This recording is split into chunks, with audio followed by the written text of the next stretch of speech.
नमस्कार, आप देख रहे हैं जन टीवी और मैं आपके साथ आकांक्षा पारिक। खबरों की शुरुआत से पहले एक नजर हेडलाइंस पर।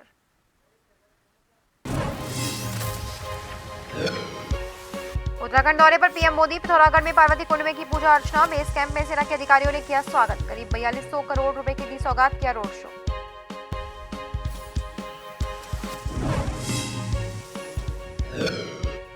कैबिनेट मंत्री रेखा आर्या ने किया 25 मेधावी बालिकाओं को सम्मानित। 1200 बालिकाओं को बांटे सैनिटरी पैड, 30 महिलाओं को दिए महालक्ष्मी किट।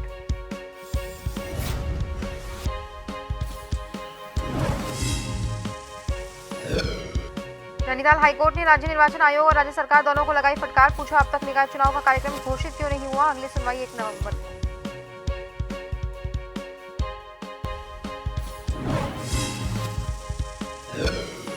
पंद्रह अक्टूबर से पर्यटकों के लिए खोल दिए जाएंगे जिम कॉर्बेट नेशनल पार्क के 2 जोन। अब ढेला और जुना पार्क के साथ इन दोनों जोन में भी उठा सकते हैं डे सफारी का लुत्फ।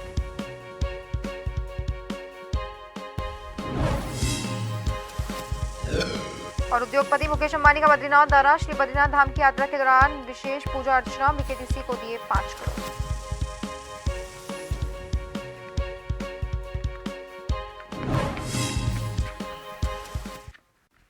और अब खबरें विस्तार से।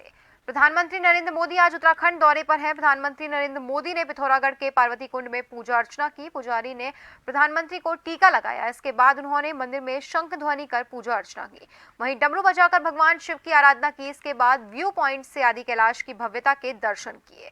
उन्होंने यहां पर बनाए गए ध्यान स्थल से ध्यान भी लगाया। आपको बता दें कि प्रधानमंत्री नरेंद्र मोदी बृहस्पतिवार की सुबह हेलीकॉप्टर से आदि कैलाश पहुंचे। प्रधानमंत्री का बेस कैंप में सेना के अधिकारियों ने स्वागत किया। बेस कैंप से प्रधानमंत्री मोदी सड़क मार्ग से पार्वती सरोवर स्थित शिव मंदिर पहुंचे। यहां पर रंगा समाज के लोगों ने पीएम को पारंपरिक परिधान रंगा व्यंथला पहनाया।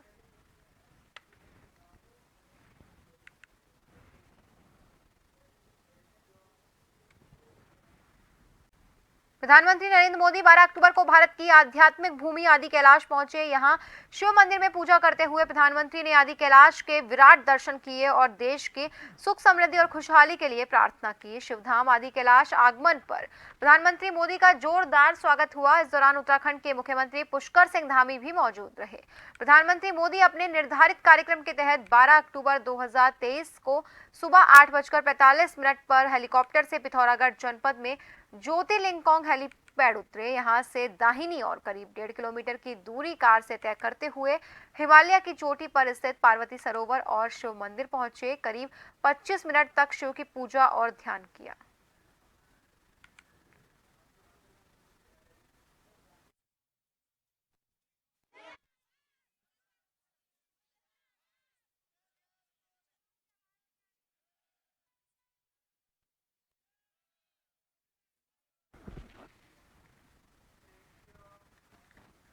प्रधानमंत्री नरेंद्र मोदी उत्तराखंड के दौरे पर है। पीएम मोदी सुबह सुबह पिथौरागढ़ पहुंचे। पीएम मोदी ने पार्वती कुंड में पूजा अर्चना की। पीएम मोदी का ये दौरा काफी खास है। पिथौरागढ़ से ही प्रधानमंत्री ने उत्तराखंड को 4200 करोड़ की विकास परियोजनाओं की सौगात दी। इस दौरान सीएम धामी ने कहा, केदारखंड में विकास की गंगा बह रही है। सभी माताएं बहनें मोदी को आशीष दे रही हैं। पीएम मोदी ने कहा कि ऐसा दृश्य कभी नहीं देखा।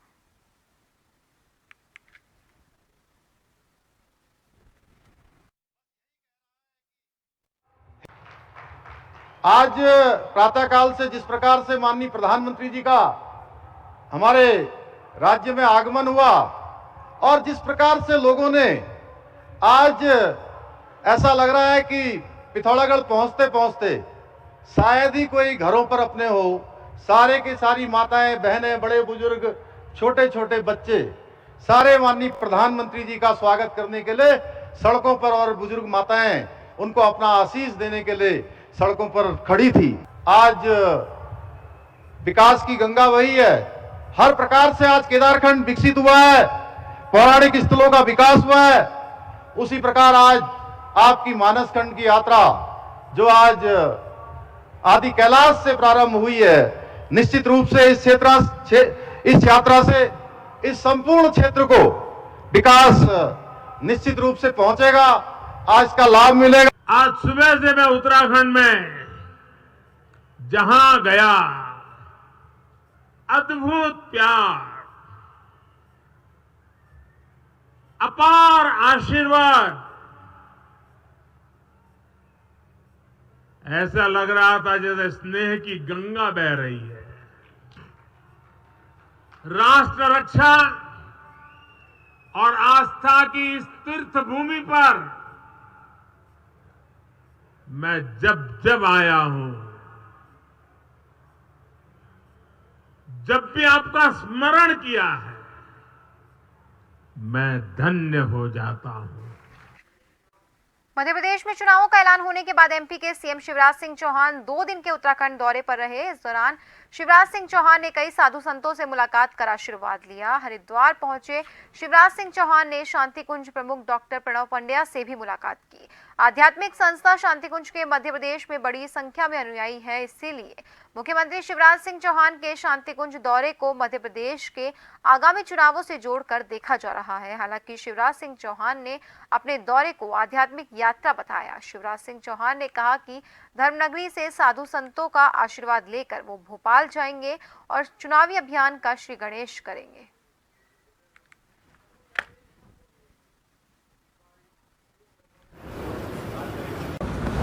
परम पूज्य गुरुदेव मेरे गुरु थे, उनसे मैंने दीक्षा ली हुई है और उन्हीं के प्रेरणा और आशीर्वाद से सार्वजनिक जीवन में काम कर रहा हूं। यहाँ से जाने के पश्चात मैं सीधे भोपाल जाऊंगा और आज से चुनाव अभियान का श्री गणेश करूंगा। एक वैभवशाली, गौरवशाली, समृद्ध और शक्तिशाली भारत के निर्माण के लिए भारतीय जनता पार्टी माध्यम है, इससे अच्छा दल कोई नहीं है। हल्द्वानी के प्रभारी मंत्री और कैबिनेट मंत्री रेखा आर्या ने 25 मेधावी बालिकाओं को सम्मानित करने के साथ ही 1200 बालिकाओं को सैनिटरी पैड और 30 महिलाओं को महालक्ष्मी किट वितरित की है।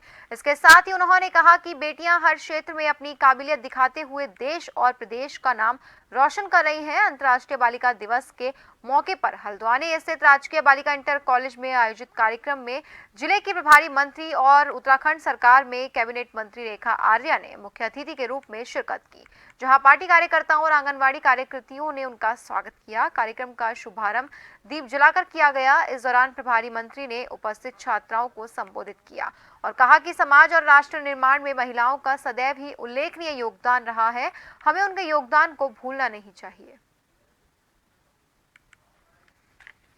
के लिए देखिए, अंतर्राष्ट्रीय बालिका दिवस की सर्वप्रथम पूरे प्रदेश की हमारी बालिकाओं को मैं बहुत शुभकामनाएं देती हूं और मैं मानती हूं कि इस प्रकार के दिवसों से निश्चित रूप से सामाजिक मंथन करता है कि आखिरकार हमने बालिकाओं के कितने अधिकार हम लोगों ने सुनिश्चित किए हैं। बालिकाओं को आगे बढ़ाने के दृष्टिकोण से या बालक या बालिका में समांतरता बनी रहे तो वहाँ पर हम कितने पिछड़े हुए हैं। तो इस सब चीज़ों का अध्ययन करते हुए, परीक्षण करते हुए ये एक चिंतन का विषय बनता है कि अब हमारे को और आगे क्या सफ़रनामा हमको तय करना है। तो मुझे लगता है कि इस अंतर्राष्ट्रीय बालिका दिवस पर सब इस पर विचार करते हुए आगे का नया संकल्प ग्रहण करते हैं और समाज की कुरीतियाँ जो कहीं कहीं वैचारिक रूप से जहाँ भी बनी हुई हैं उनको समाप्त करने का भी संकल्प लेते हैं। देहरादून से मसूरी जाना आसान होगा आपको बता दें कि क्योंकि उड़ान योजना के तहत अब आप हेलीकॉप्टर से मसूरी की सैर कर सकेंगे। दरअसल डीसीए सचिव श्री सी रविशंकर ने बताया कि उड़ान योजना के तहत मसूरी में भूमि का चयन किया जा रहा है। इसके लिए एक विभाग से भूमि ली जा रही है। इसके साथ ही उन्होंने बताया कि जैसे ही ये काम पूरा होगा, ये सेवा जल्दी ही शुरू हो जाएगी।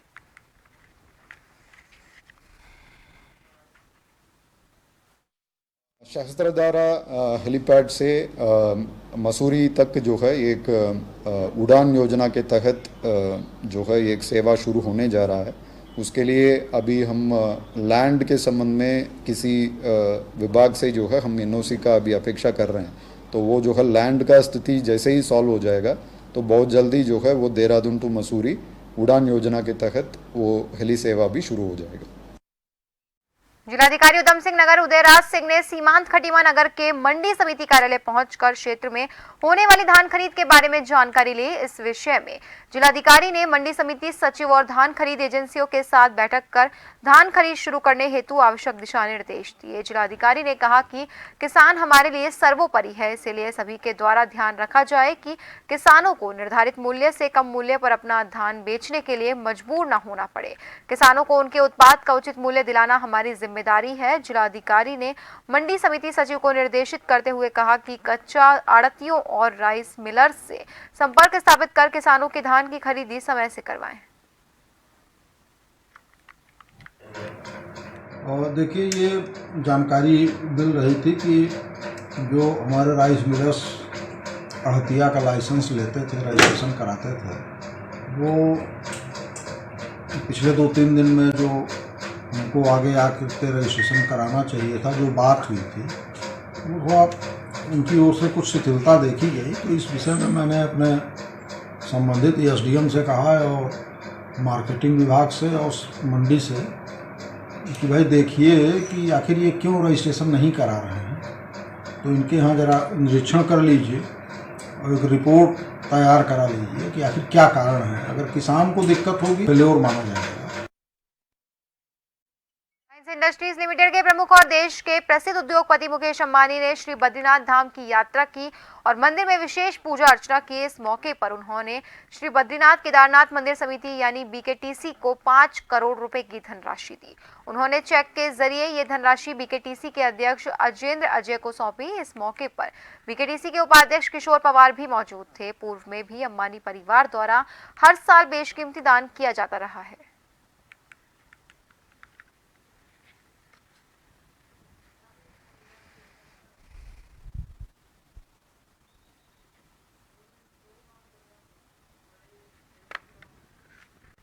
राजधानी देहरादून में जमीनों के फर्जीवाड़े के मामलों में पुलिस और अधिक सक्रिय हो गई है। देहरादून के एसएसपी अजय सिंह ने बताया कि ऐसे मामलों की लगातार एसआईटी से जांच की जा रही है और दोषियों के खिलाफ तथ्य इकट्ठा किए जा रहे हैं। कई मामलों में 1 दर्जन से ज्यादा लोगों को न्यायिक हिरासत में भेजा गया है। इसी के तहत पूर्व में जिन लोगों को गिरफ्तार किया गया, जांच अधिकारियों को इसके खिलाफ निर्देशित कर उनके खिलाफ दायर की गई आईपीसी की धाराओं में नियमानुसार बढ़ोतरी कर कार्रवाई की जा रही है।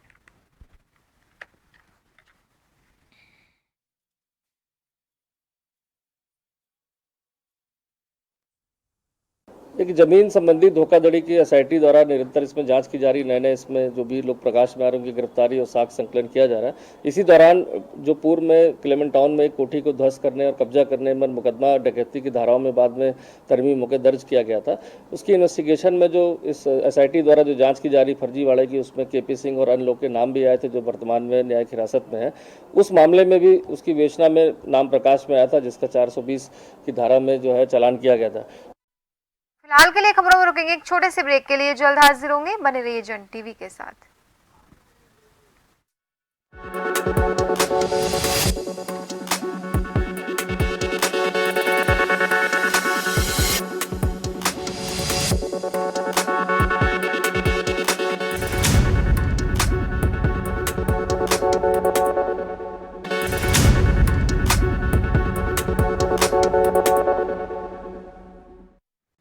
ब्रेक के बाद एक बार फिर से आप सभी का स्वागत है। बढ़ते हैं अगली खबर की ओर। देहरादून में 2 दिन पहले कोतवाली पटेल नगर क्षेत्र इलाके में स्थित लाल पुल के नीचे मिले अज्ञात शव की शिनाख्त होने के बाद अब पुलिस ने पूरे मामले में हत्या की धाराओं में मुकदमा दर्ज किया। माना जा रहा है कि मृतक शिव कुमार, जो कि अमेठी यूपी का रहने वाला था और देहरादून में पिछले कई सालों से ठेकेदारी का काम करता था, जिस पर मृतक के परिजनों की शिकायत पर मुकदमा दर्ज किया। बताया जा रहा है मृतक के शरीर पर चोट के भी निशान थे। वहीं पुलिस मामले की जांच में जुट गई है। 30 तारीख को पटेल नगर थाना क्षेत्र में लाल पुल के नीचे एक अज्ञात व्यक्ति का शव मिला था, जो काफ़ी पुराना प्रतीत हो रहा था। इस पर जो है इसकी शिनाख्त जो है शिव कुमार और बबलू के रूप में हुई थी और चूंकि उस समय शुरू में शिनाख्त नहीं हुई थी तो पोस्टमार्टम कराया गया। इसके बाद उनके परिजन जो बाहर रहते हैं, उनके परिजन द्वारा आकर थाने पर एक शक के आधार पर कि जिन परिस्थितियों में उसकी मृत्यु डेड बॉडी मिली थी, उसके आधार पर उन्होंने हत्या की आशंका व्यक्त की, जिस पर पटेल नगर पर अज्ञात के विरुद्ध हत्या का मुकदमा दर्ज कर लिया गया है। बाकी जो इन्वेस्टिगेशन है उसमें टीम लगाई गई है, चूंकि जो उनके द्वारा शक जाहिर किया गया है जल संस्थान रुड़की ने पानी का बिल जमा न करने पर 1343 उपभोक्ताओं को आरसी जारी कर दिए, जिसमें सरकारी विभाग भी शामिल है। वहीं इन उपभोक्ताओं पर 40,000 से 3 लाख तक का पानी का बिल बकाया, जो कि 14 करोड़ रुपए लगभग है। आपको बता दें, रुड़की निगम क्षेत्र में 16,000 कनेक्शन है और जल संस्थान का कुल 24 करोड़ रुपए बकाया है, जिसमें जल संस्थान का 2023-24 का वसूली टारगेट 7.5 करोड़ रुपए का है, जिसमें से अब तक 1.25 करोड़ रुपए इकट्ठा कर लिया है। वहीं जल संस्थान के अधिकारियों का कहना है, बकाया पानी का बिल वसूलने के लिए लगातार टीमें घर घर जाकर लोगों बिल जमा करने की अपील कर रही है। यदि इसके बाद भी लोग बिल जमा नहीं करते हैं तो उनके कनेक्शन काट दिए जाएंगे।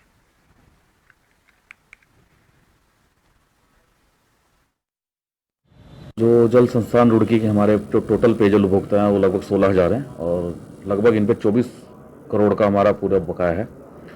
उन 24 करोड़ में से लगभग हमें जो टारगेट मिला है साल का इकट्ठा करने का वर्ष 2023-24 का, वो हमें मिला है लगभग 7.5 करोड़ और हमने उन 7.5 करोड़ इकट्ठा करने के लिए लगभग 1343 उपभोक्ताओं की लगभग 14 करोड़ की तो आरसी काटी है, जिनमें सरकारी विभाग भी हैं, जिसमें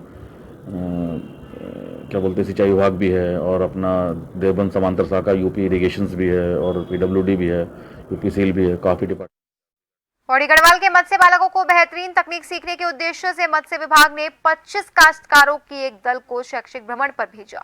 जानकारी देते हुए जिला मत्स्य अधिकारी अभिषेक कुमार मिश्रा ने बताया कि राज्य योजना के तहत संचालित स्कीम के मत्स्य पालन के लिए इच्छुक और मत्स्य पालन करने वाले काश्तकारों को आधुनिक तकनीक की अधिक जानकारी देने के लिए 5 दिवसीय शैक्षिक भ्रमण पर भेजा गया है। बताया कि क्लस्टर आधारित मत्स्य पालन योजना के तहत बागेश्वर के डूंगरी गांव में बनाए गए 200 तालाबों में भी ये काश्तकार आधुनिक मत्स्य खेती की बारीकियां सीखेंगे।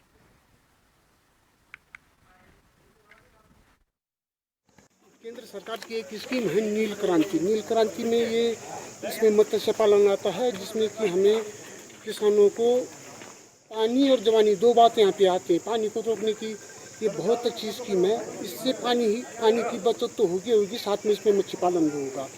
हम किस प्रकार से खेती कर रहे हैं सीखने के लिए हमें पिथौरागढ़ अन्य जनपदों में भेजा जा रहा है, क्योंकि वहाँ पे सुना है कि काफ़ी अच्छी तरीके से वैज्ञानिक तरीके से वहाँ पे काम हो रहा है। उस वैज्ञानिक तरीके को देखने और सीखने के लिए हम समस्त काश्तकार वहाँ पे विजिट के तौर पे जा रहे हैं। कहीं ना कहीं हमको जिन चीज़ों की मतलब कुछ कमियाँ रहती है हमारे मत्स्य पालन करने में, हो सकता है जहाँ हम जाने वाले हैं उन्होंने बड़े स्तर पे किया और वो सफल किसान हैं, तो उनसे हमें बहुत सारी जानकारियाँ मिलेंगी जिससे हम बहुत कुछ सीख के और अपने मत्स्य पालन को और अच्छे तरीके से कर सकते हैं। हमारी एक राज्य योजना अंतर्गत संचालित स्कीम है पर्वतीय क्षेत्रों में तालाब निर्माण योजना, जिसके तहत राज्य सरकार द्वारा प्रत्येक जनपदों में जो लोग मछली पालन करना चाह रहे हैं या करने के इच्छुक हैं उनको 5 से 7 दिन के लिए शैक्षिक भ्रमण का कार्यक्रम आयोजित किया जाता है। इसी के तर्ज पे हम लोग पौड़ी जनपद से अपने जो गत 4 या 5 साल से या 1 साल से मत्स्य पालन कर रहे हैं उनके ज्ञानार्जन के लिए, जिससे कि उनको वैज्ञानिक तकनीकी का ज्ञान हो सके और अन्य जनपदों में किस स्तर का मत्स्य पालन हो रहा है इसकी जानकारी के लिए आज हम उनको जनपद बागेश्वर, पिथौरागढ़, रुद्रप्रयाग और चमोली के रामनगर विकासखंड से महिला बीडीसी मेंबर कविता बिष्ट के पिता गोविंद सिंह फर्त्याल का शव गांव से कुछ ही दूरी स्थित सिंचाई नहर में बरामद हुआ। मृतक के शरीर पर चोट के प्रथम दृष्टया से ये मामला हत्या का प्रतीत हो रहा था। वहीं इस मामले में मृतक के पुत्र सौरभ फर्त्याल की तहरीर पर पुलिस ने अज्ञात लोगों के खिलाफ मामला दर्ज किया। ये 8 तारीख को किशनपुर छोई में एक डेड बॉडी प्राप्त हुई थी जो गोविंद सिंह फर्त्याल की थी। उसके शरीर पर कोई कपड़ा नहीं था और उसके पूरे शरीर पर चोट के निशान थे। इस आधार पर जब हत्या का शक प्रतीत हुआ तो उसके आधार पर पोस्टमार्टम और पंचायतनामा की कार्रवाई की गई और थाने से टीमों का गठन किया गया। हमारी जो थाने की टीमों हैं, इंस्पेक्टर रामनगर के नेतृत्व में एसएसआई और बाकी पूरी फोर्स को गठित किया गया। इसमें हमारे द्वारा फोरेंसिक्स रुद्रपुर की टीम को बुलाया गया और जो हमारी एसओजी की हल्द्वानी की टीम है उसको बुलाया गया। उत्तराखंड में सभी निकायों का कार्यकाल 2 दिसंबर को पूरा होने जा रहा है, लेकिन राज्य निर्वाचन आयोग का ध्यान निकाय चुनाव से ज्यादा लोकसभा चुनावों पर है और यही कारण है कि नैनीताल हाई कोर्ट ने एक याचिका पर सुनवाई करते हुए राज्य निर्वाचन आयोग और राज्य सरकार दोनों को फटकार लगाई। हाई कोर्ट ने राज्य निर्वाचन आयोग से पूछा है कि अब तक निकाय चुनाव का कार्यक्रम घोषित क्यों नहीं किया गया। इसके साथ ही राज्य सरकार से कोर्ट ने यह भी पूछा कि निकाय चुनाव को लेकर सरकार की क्या तैयारी है। जसपुर निवासी अनीश की याचिका पर सुनवाई की सरकार और आयोग दोनों से शपथ पत्र के माध्यम से जवाब दाखिल करने को कहा।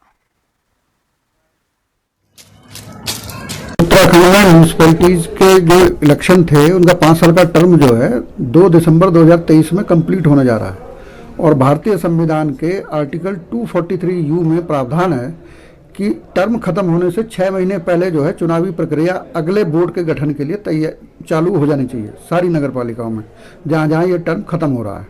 लेकिन अब जो है जबकि मात्र 1.5 महीना बचा हुआ है, कोई चुनाव प्रक्रिया ना तो स्टार्ट हुई है, ना ही कोई वोटर लिस्ट का रिवाइज की गई है, ना उसमें तैयारी कोई है सरकार की ओर से। तो हमने उसी के लिए जनहित याचिका दायर की है। देखिए, भारतीय जनता पार्टी के लिए ये कोई नई बात नहीं है।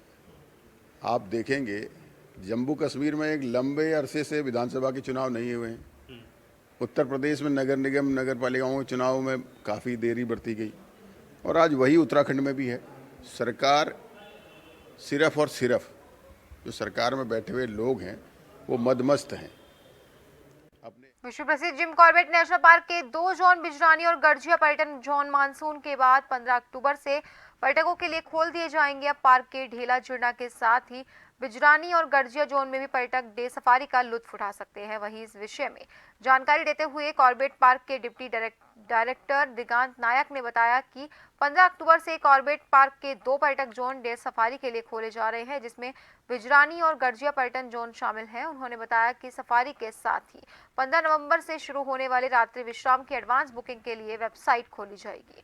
दिगांत नायक ने बताया कि पहले दिन 15 अक्टूबर की बुकिंग डे सफारी में पैक हो चुकी है।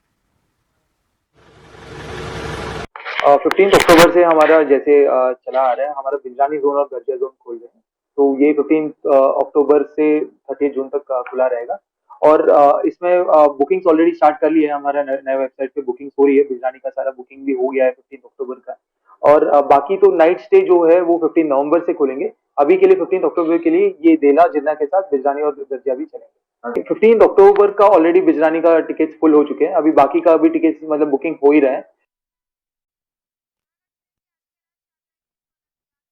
कोड़ी पहुंचने पर टीआरसी प्रबंधक दीपक पंत के नेतृत्व में पुष्पमालों से जोरदार स्वागत किया गया। इस दौरान यात्रियों में महाराष्ट्र, गुजरात, कोलकाता के यात्री थे। 32 यात्रियों का दल था। वहीं जागेश्वर दर्शन, गोलू देवता दर्शन के बाद वापस आज रात्रि भीमताल रुकेंगे।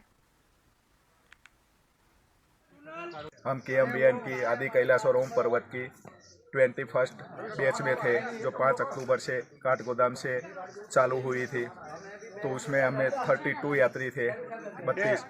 तो ये KMBN की जो हमें फैसिलिटी मिली सबसे बढ़िया, कोई परेशान नहीं। वक्त के हिसाब से भी चलो इतने बजे हमें 8 बजे यहाँ से निकलना है, तो 8 बजे कम्प्लीटली चालू हुई। शाम को 7 बजे पहुँचना तो पहुँच जाते थे। और उनका खाना एकदम बढ़िया, और उनका स्टाफ जो है वो तो बहुत बड़ा विवेकी है।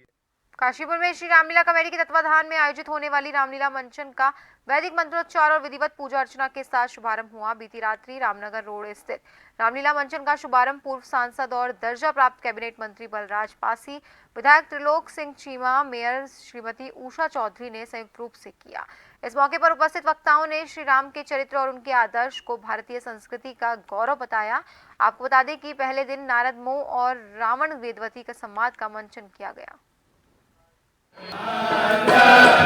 बहुत बहुत रामलीला की जो कमेटी है, इनके पदाधिकारियों को बहुत बहुत शुभकामनाएं देता हूं। और हमेशा से काशीपुर की रामलीला सब क्षेत्रों से आसपास से बहुत ही सुंदर रामलीला होती है और इस बार भी होगी और लोग उसका आनंद लेंगे।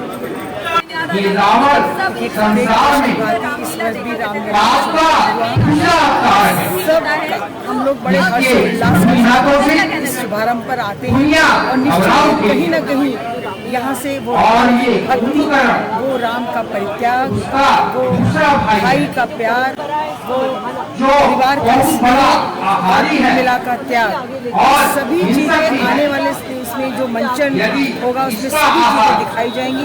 तो कहीं न कहीं सभी बातों से कोई हमें शिक्षा प्राप्त करते हैं हम लोग। और फिलहाल के लिए खबरों में बस इतना ही। बने रहिए जन टीवी के साथ। नमस्कार।